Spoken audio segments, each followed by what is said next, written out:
whose baubles of, by, and for the morbidly wealthy. That's not the name of his show. The name of his show is Treasures of the Wreck of the Unbelievable, a typically Hirstian, pretentious title. Before we get started, I want you to look at just one of the 189 sculptures by Damien Hirst in this epic show. This is a detail of one of his Hydra and Cowley sculptures. Looking at this image, what level of sculptural skill was needed to create it? It's extraordinarily skilled and polished, isn't it? In fact, no credit is given to the hands that sculpted the work, and all is given to the man who paid for it. And my question for you is, and you have to answer honestly, which was harder to do? A, think up that someone should make this sort of sculpture, or B, make it. If you chose A, then you are either thinking way too hard and doing rhetorical backflips through flaming hoops, or you aren't thinking at all. As an artist, if the world would accept me as one at all, I could not take credit for a sculpture like this unless I made it myself. It's just too much skill to say that the final creation belongs entirely to the person who directed it and not at all to the person who made it. It's like Don King taking credit for Muhammad Ali's boxing in the ring and Ali not getting any credit himself.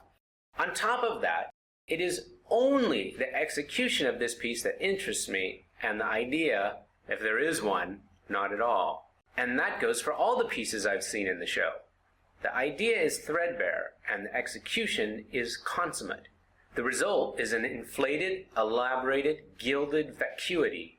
The show is an empty advertisement showcasing the products and services rendered by the companies and individuals Hirst hired to produce the work. Today is a bit of a double whammy for my beleaguered mind. Trump just shot dozens of missiles into Syria, and Damien Hirst's new spectacle extraordinaire opened its gaping maw, filled with jewel-encrusted teeth. Of course these two things are not equal, even if they both share a triumph of money and power over people and art.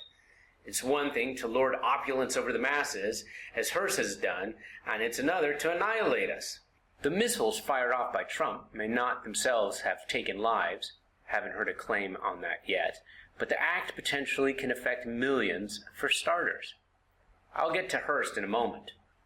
I tweeted that if Trump wants war with Assad, they can meet in the octagon and fight to the death. War is quite possibly the greatest human stupidity and vulgarity. That those responsible are not utterly horrified by the prospect of unimaginable suffering signals that they are not entirely cognizant of what it means to be alive and human.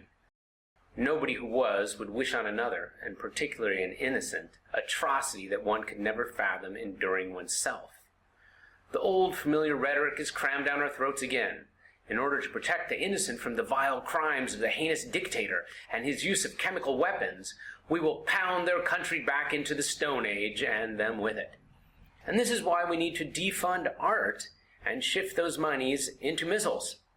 I realize the situation is much more complex than I've outlined, and readily admit my lack of any definite knowledge or understanding of the conflict in the region. I'm much more certain that I'm not supposed to know the truth, and that there are formidable hurdles blocking one's ability to access the truth. Back to Hirst. If you aren't an artist yourself, struggling to be more than an unseen needle in a mountain of hay, and making art at your own financial detriment, you may not realize how devastating to artists in general are multi-million-dollar spectacles constructed by teams of artisans and specialists. This show, according to Hirst himself, cost probably more than $50 million. Your average artist might have $50 to spare on a piece.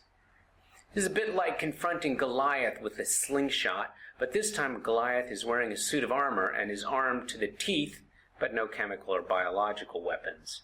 He has missiles. Artists of average means, irrespective of ability, vision, or potential, cannot possibly afford to compete with Damien Hirst at his game, which is also the most popular and successful game in the art world. Alas, I am already bored by the exhibit, not that I can afford to go see it. It is for the ultra-wealthy connoisseurs. Hirst has outdone himself in terms of grandiosity, bombast, and undoubtedly expense, and yet, despite the countless hours, nearly infinite budget, and monumental artifacts, the show is virtually substanceless. It says, "Look what I can do." It's a rich kid rolling up to a go-kart competition in a custom automobile commissioned by the designers at Lamborghini. The race is cancelled and everyone looks on slack-jawed as the richest kid in the neighborhood, by a magnitude of hundreds, rolls in on a level of opulence formerly reserved for kings. It is not the best car present. A few of the go-karts show more imagination and offer a more exciting, albeit bumpy ride.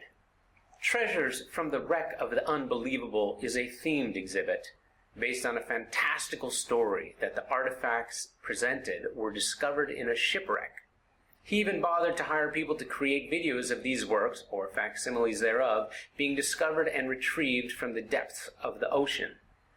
The story does absolutely nothing for me, as it's obviously fake, which we are obviously supposed to know, and is just a pretext to make a whoa moment in an evening's pondering over watching the Pirates of the Caribbean and thumbing through National Geographic into justification for making sea treasures into grandiose art spectacles. You know what this show reminds me of? I'll tell you what it doesn't remind me of first. It doesn't remind me of the Watts Towers in Los Angeles. Those towers were created by one dude, Simon Rodia, over 33 years of working on it, by himself. He was an Italian immigrant, construction worker, and tile mason.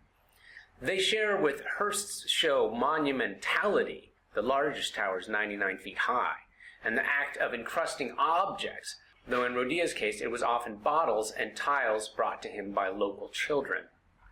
There the comparison ends. Rodia's work represents his unique vision and is a consequence of his own labor and know-how. Hirst's vision is not so apparent in the art, as crafted by hired artisans, but rather in the strategy and other non-visual impetus behind the work. Get this brilliant idea. Make the most valuable contemporary art by making fake versions of what would be the most valuable artifacts if they were real. Get it? Making money is the highest form of making art, so said Andy Warhol, so regurgitated Donald Trump, so believes Damien Hirst. There may be some truth in there somewhere, I don't know where, but it would be more accurate to say that making money is the highest form of avarice. We're talking about making huge amounts of money here, folks, not just enough for you and your family to live very comfortably on. Effing Martin Shkreli called using a your money or your life ultimatum to exact exceedingly high prices for life-saving drugs art. Yes, he did. And he got that idea from the very ilk the loins of which Hirst sprang from. Hirst's show really is much more like Trump Tower than the Watts Towers. Trump didn't design the towers, and they are a monument to the ostentatious. And that is one of Hirst and his believers' arguments, that he is like an architect, and architects don't physically build their own buildings. I find it embarrassing that artists and critics who not only pride themselves on their philosophical acumen and expertise on all things artistic can't tell the difference between an architect and a real estate developer. The architect designs the building, the real estate developer, like Trump, orders it. Hirst is not like Frank Lloyd Wright. An architect designs the building and is built according to his specifications. Hirst doesn't design the sculptures or know how to do it. He's the Trump. He orders his creations and supervises when necessary. There is also the fallacy that the old masters used assistants to aid them, and thus what Hirst or Koons does is nothing new. Yes, it is new. The assistants of the old masters weren't doing anything the artists couldn't do themselves, or didn't know how to do themselves. Rubens didn't call someone to paint the horses for him. The assistants ground pigments and would work on some paintings, priming the canvases or blocking in the backgrounds. Pieces which were worked on by assistants were valued less. I was going to say that Hirst's new show reminds me of those little museums of 3D paintings and sculptures, perfect for selfies, that have cropped up across Southeast Asia and probably elsewhere, but I live in Southeast Asia, so those are the ones I know about. I wasn't even thinking about Trump Tower. It's just a coincidence that both Trump and Hirst ejaculated their heroic loads on mere mortals at the same time. At least I think it is. Perhaps they are both symptomatic of an incredibly imbalanced world where the undeserving mega-rich lord over everyone else. Anyway, the reason Hirst's show reminds me of those optical illusion museums is that it's just spectacle. You wow, take a selfie, and move on. Nothing lingers. It also reminds me of the latest incarnation of Star Trek, which, completely unlike the original series, bombarded the viewer with explosions, sound effects, and would never let the eye rest for more than 3 seconds. I started counting after I caught on to this. The camera angle always changed within 3 seconds. In an attempt to overwhelm the senses and make us excited, the sentences were deadened. In the same way a fan of the original Star Trek might be insulted, so might art fans be insulted by Hirst's new, glittering monstrosity. Damien Hollywood. Granted, the people who created the works for Hirst did a stellar job of it. They made him look like a consummate craftsman and on a scale none can contend with. And yet, at the same time, the very show is a repudiation of craft and skill. The theme is a half-baked loaf of raisin bread, mere fodder for an uninspired Hollywood blockbuster. What succeeds and wows us is merely the craft itself. Same goes for Jeff Koons. It's the detail, high polish, and technique required to make such large objects that ultimately is what affects us, albeit superficially, on the level of immediate impression. And yet, that workmanship is considered completely irrelevant to the super genius idea behind making the call to commission the work. This is why those who produce the work itself are not credited. And dare I say the idea is shit. You people who believe this trumped up shit, fund me and I'll do something better. Not really. I prefer to make my own art. Anyway, you know what would have been more cool? If you're just going to throw tens of millions at a themed art spectacle? A show themed on vintage UFO footage and lore. Why not build several of those UFOs that were alleged to be housed in Hangar 51? Make them big. Make them hum. Lights. None of the lame-ass brickwork background that surrounds all of Hirst's sculptures. The backdrop is metal or night sky. Make it eerie, retro, yet using today's technology, as Hirst did, to produce effects we can't even figure out how the hell they were done. So, last night when the missiles were launched, I was finishing up a piece and listening to Voivod, a band a fellow blogger successfully tried to get me into. Relax, this isn't self-promo. Nobody is going to pay attention to any of my art until someone with authority and a big audience promotes it. But being me and being an artist, I can't help but think about the different processes and orientations of different artists. The piece in question is a black and white digital drawing done from my imagination. Probably took several hours and is part of a series of speed paintings I'm doing. This one is number 24 so far. It has a sort of a missile or bomb shape in it, and completely unaware of what was going on in international airspace, I named it, ironically, Missiles of Mercy. The unironic, unpoetic title would be Missiles of Murder. One of the things that appeals to me about working in this style, which is one of a few styles I've recently developed, is the simplicity of the technique, which therefore showcases the innovation or imagination. There's no hiding behind millions of dollars and the world's best artisans and technicians. There's just what I can do, all by myself, for free, drawing in black and white. I would like to see what Damien Hirst or Jeff Koons could achieve using such simple means. And one of my goals is to see the unseen. This is something that's been lost in visual art. This idea of the visual and wanting to see something new.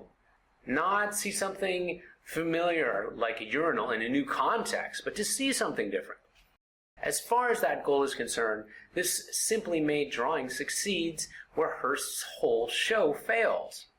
I haven't quite seen this kind of image before, but Hirst's epic 189 sculptures look so much like Hollywood props that they are all too familiar from the get-go. They are essentially appropriations. There's no contending with abstraction or artistic interpretation via the medium.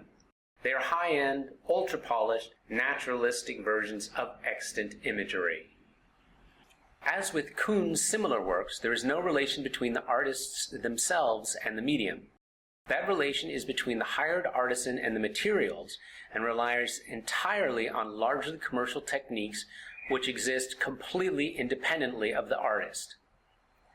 You can say, "It's a new idea," as is so often said, but that's not what anyone is getting out of it. They are in awe of the sheer craft of it, and unless Hirst has changed, those responsible for the craft involved are unmentioned and unmentionable. It would indeed make more sense if the artist who banks on skill being irrelevant presented work which was above and beyond, not a spectacle of technical and perfect virtuosity. If Hirst's ideas are so profound, why do they need to be encased in exquisitely crafted, perfected objects? I think any artist can tell you that the difficult part is the execution and not the idea. Here's another question for you. Do you think it was harder for Michelangelo to think of making the sculpture of David, or to chisel it out of marble over a 3-year period? Right. It was the idea. Who would have thought of David, or Hydra and Kali? Anyone can sculpt it, once you have the idea. I can sum up the show in 2 words. Wow!